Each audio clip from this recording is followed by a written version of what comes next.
China just started mass-producing sodium batteries, and the lithium industry may already be running out of time. In Fuyang, one battery plant now manufactures 1 gigawatt-hour of sodium-ion battery capacity every single year, enough stored energy to power 30,000 American homes for a full day. These cells contain no lithium at all.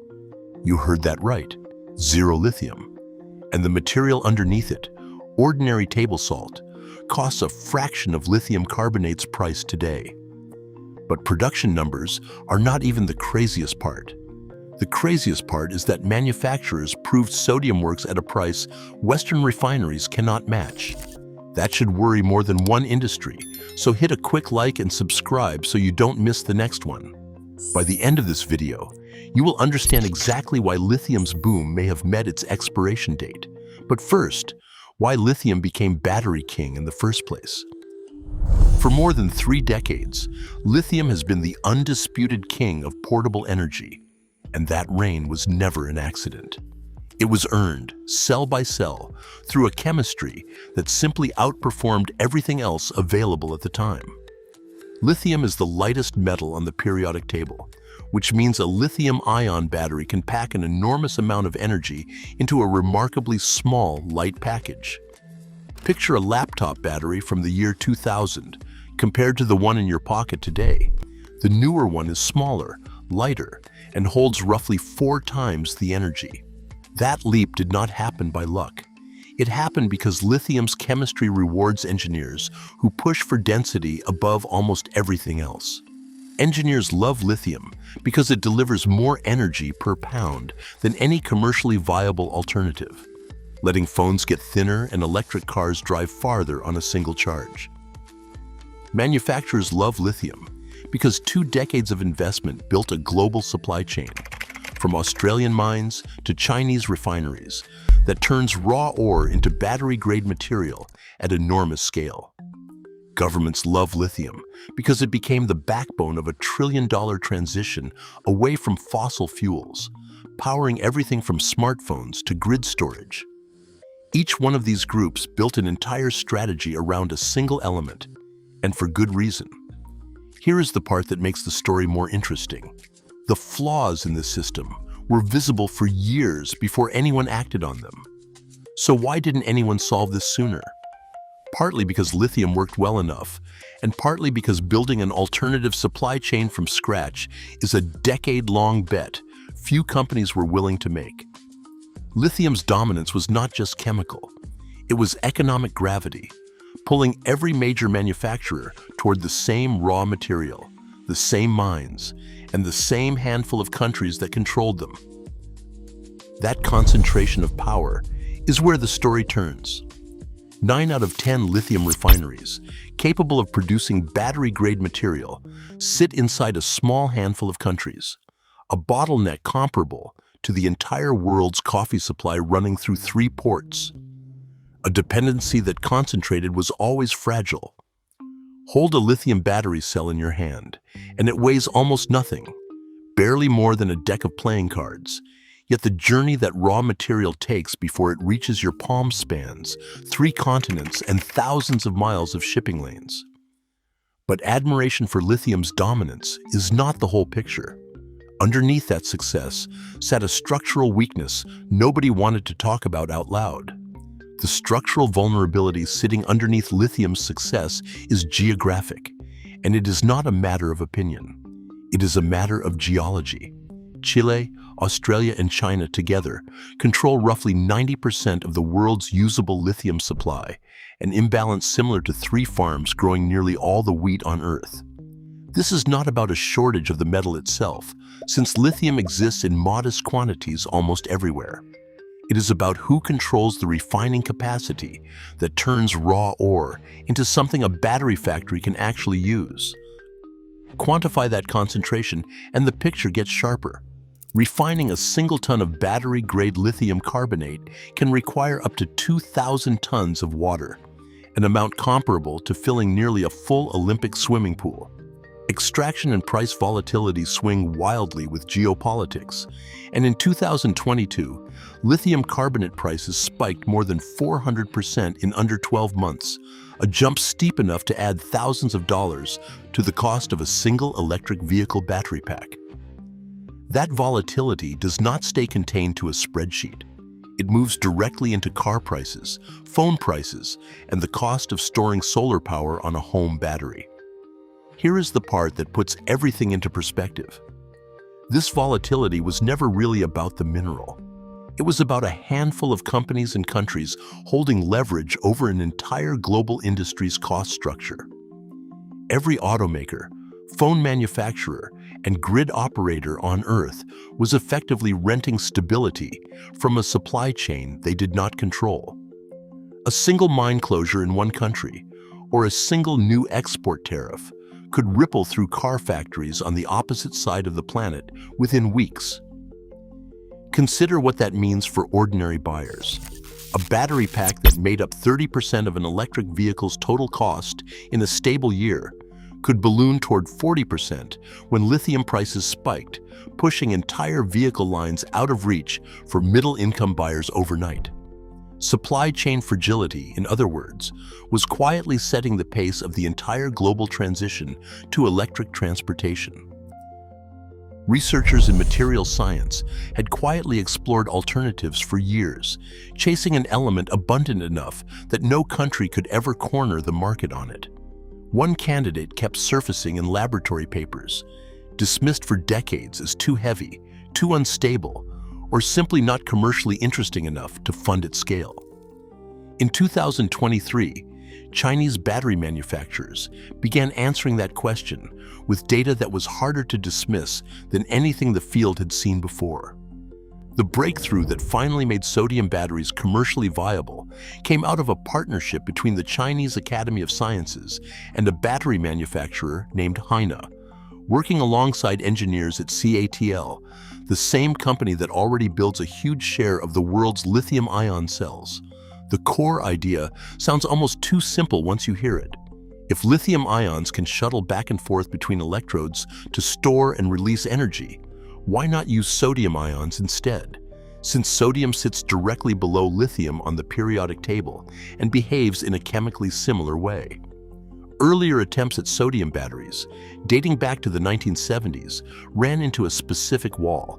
Sodium ions are larger than lithium ions, roughly the difference between a golf ball and a marble. And that extra bulk caused the electrode materials to crack and degrade after just a few hundred charge cycles. Researchers tried for decades to force sodium into the same electrode structures built for lithium, and it simply did not hold up. Here is the part most people get wrong. The fix was not a more exotic material. It was a completely different electrode architecture, one built with wider internal channels, specifically shaped to accommodate sodium's larger size. Think of it like redesigning a parking garage with wider spaces for larger vehicles, instead of trying to squeeze SUVs into compact spots built for economy cars. Engineers developed a layered oxide cathode and a hard carbon anode, specifically engineered around sodium's dimensions, rather than borrowed from lithium designs. What changed was not the element itself. It was finally building a house around it, instead of moving into someone else's house and hoping it fit. That single shift in approach is what allowed sodium cells to survive thousands of charge cycles instead of a few hundred, closing a gap that had stalled the entire field for nearly 50 years. There is a second piece of the puzzle that matters just as much. Sodium-ion cells can use aluminum current collectors on both the positive and negative sides of the battery, instead of the copper required by lithium designs. Copper costs roughly 4 times as much as aluminum by weight, so that single material swap strips meaningful cost out of every cell manufactured, long before the sodium itself even enters the equation. Combine cheaper current collectors with cheaper raw sodium, and the cost advantage compounds rather than simply adding up. The chemistry finally worked in the lab, but a working lab cell and a mass-producible battery are two very different engineering problems entirely. Sodium-ion batteries have one clear, honest limitation, and it needs stating plainly before anything else. Energy density currently sits around 145 watt-hours per kilogram, compared to roughly 260 watt-hours per kilogram for the best lithium-ion cells on the market. That is close to a 40% gap. The difference between a car battery pack that fits under the floor and one that needs extra space to hold the same range. Picture two identical suitcases, one packed with dense stacks of clothing and the other with bulkier, looser items. Both hold gear, but one needs more room to do it. But here is what that number actually means in practice. Most electric vehicles on the road today are driven under 50 miles on an average day. And most electric scooters, delivery vehicles, and home battery systems never approach the outer limits of their range in the first place. For a huge share of real-world use cases, the energy density gap simply never gets tested because nobody is driving from one edge of a country to the other every single morning. A commuter who drives 20 miles round trip does not notice a battery pack that is somewhat larger than the one under a long-range luxury sedan. Now, for the unexpected advantage. Sodium batteries perform remarkably well in cold weather, retaining significantly more usable capacity at -20 degrees Celsius than comparable lithium cells, which often lose more than half their range in serious cold. Anyone who has watched a phone battery die in freezing weather understands the problem sodium quietly solves. Sodium cells also charge faster in low temperatures and show virtually no risk of the thermal runaway that has caused lithium battery fires in electric vehicles and consumer electronics.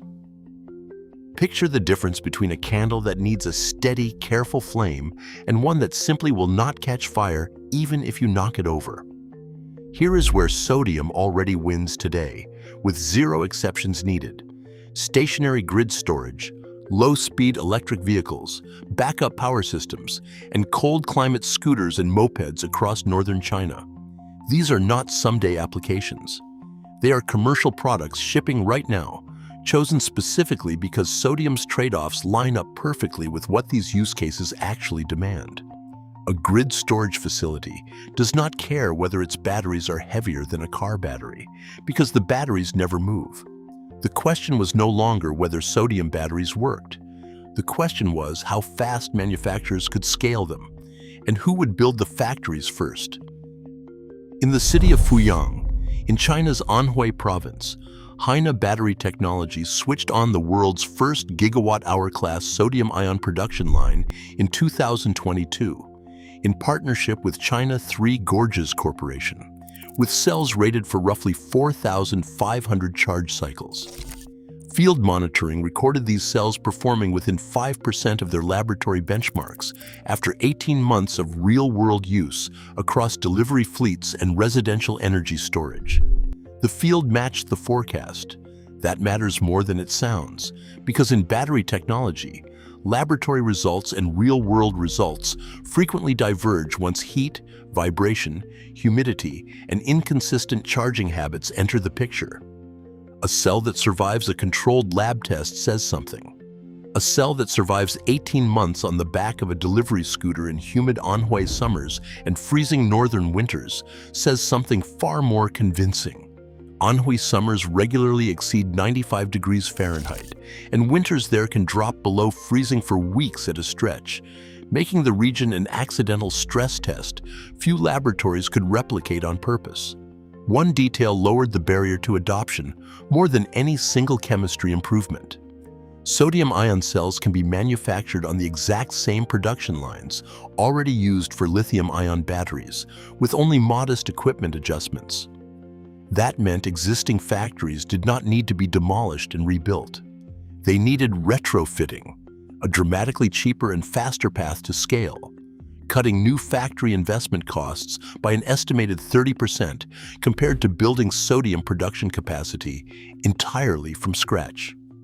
Field performance data from these deployments has been published through open industry monitoring platforms, allowing independent researchers to verify manufacturer claims rather than simply trusting a press release. We stopped asking whether the chemistry was viable 2 years ago, one senior battery industry engineer noted. Now we are only asking how fast we can build the factories. If a battery chemistry surviving real delivery scooters through 2 brutal winters surprised you, the next part is going to be even harder to believe. Hit subscribe so you're there when we cover it. It started with one application where cost mattered more than range. Low-speed electric vehicles, delivery scooters, and grid storage were the first battlegrounds, chosen because sodium's trade-offs fit perfectly. Then it spread outward from there, into backup power systems, into rural electrification projects, and into home energy storage units across parts of China, where grid reliability remains inconsistent. The claim now had receipts, and the rest of the world was watching very closely. More than 14,000 sodium-ion battery patents have been published worldwide since 2022, with more than 10,000 of them filed in China alone. That figure has grown roughly 12-fold since 2017, a pace of filing usually reserved for technologies companies believe will define the next decade. These are not academic citations. These are legal and financial commitments, the kind companies only make when they believe a technology has a genuine commercial future worth protecting. CATL, the world's largest battery manufacturer, has moved sodium-ion cells toward mass production for both vehicles and grid storage, converting existing production lines rather than building from scratch. BYD broke ground on a sodium-ion plant in Suzhou with a planned annual capacity of 30 gigawatt-hours, backed by an investment of roughly 10 billion yuan, targeting entry-level cars where every dollar of battery cost directly determines the sticker price.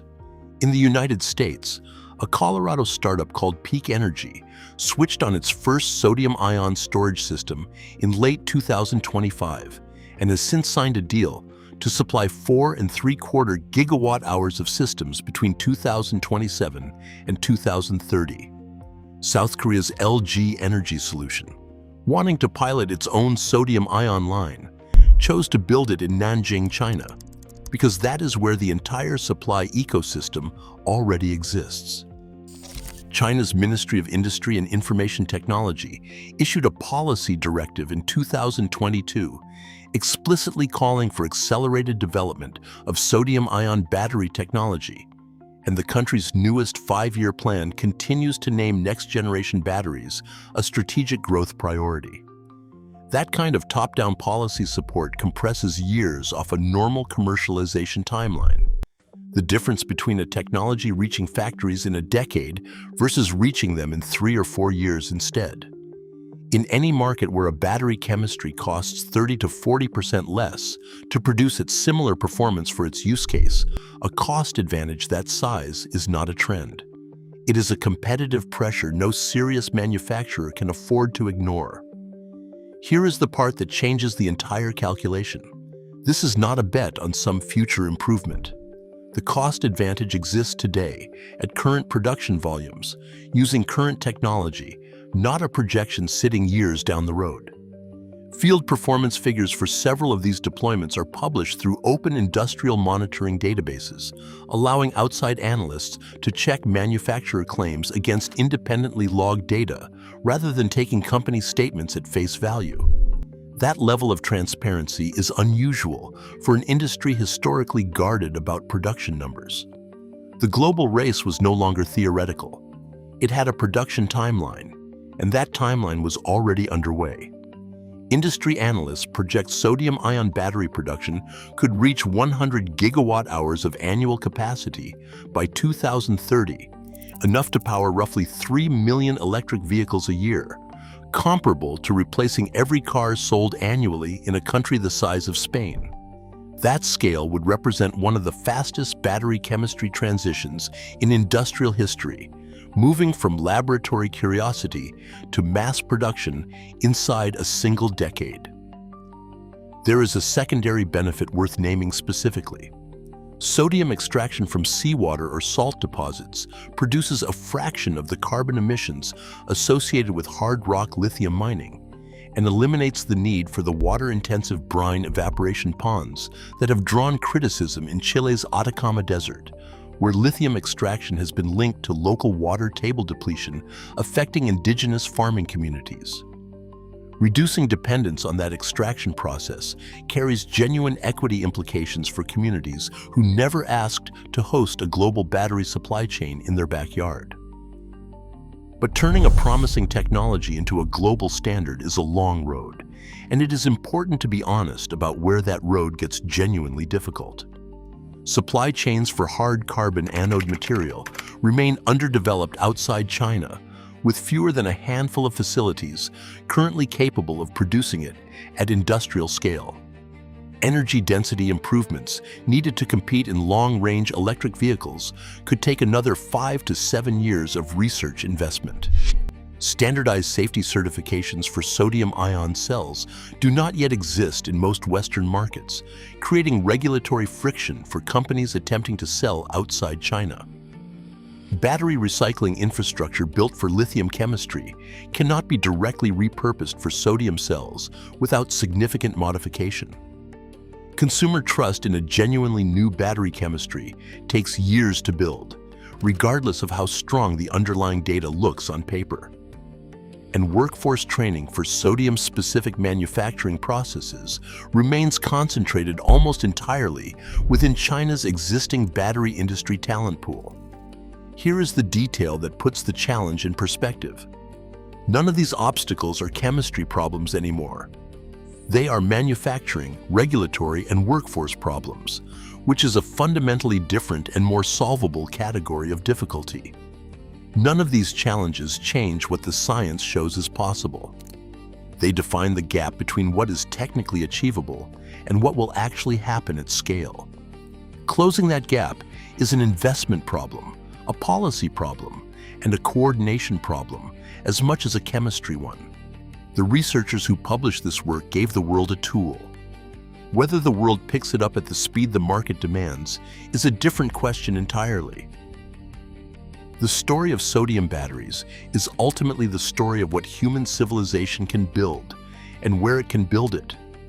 For most of the last 30 years, cheap and reliable energy storage was a privilege concentrated in countries that could afford lithium's price and secure its supply chain. Everyone else waited. That access gap has real names and real places attached to it. Rural electrification projects across parts of Africa and Southeast Asia have stalled for years over battery storage costs alone. Since a village microgrid does not need cutting-edge energy density, it needs storage cheap enough to actually deploy at scale. Sodium's raw material costs, roughly a tenth of lithium's, could make grid storage viable in regions where it was previously priced out entirely. That gap has not closed yet. But for the first time, it is closing for reasons that have nothing to do with charity and everything to do with basic economics.